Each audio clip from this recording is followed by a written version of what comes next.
مشتاق صاحب چې تللی و د ښېګڼې دپاره او د صحابو دا سنت ژوندي کول دا تللی و فلسطین ته او په دې سمندر کې سفر کو نو یو کس ته انکر دی هغه ویلی دي مړه مشتاق صاحب خو ځان ښوده او موبایل یې داسې لړه کړه او داسې په دنیا کې نوم جوړو نو ما ورته وویل چې هغه 6 ورځې په سمندر کې روان دی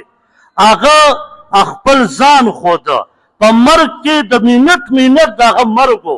هغه ځان خوده ته ځه ته لاړ شه ته ځان مه ښیه ته لاړ شه فلسطین ته 100 ورځ وه هغې له ورکه او خیر دی ته کافر شه او ته لاړ شه والله چې په دې منبر دې بیا هم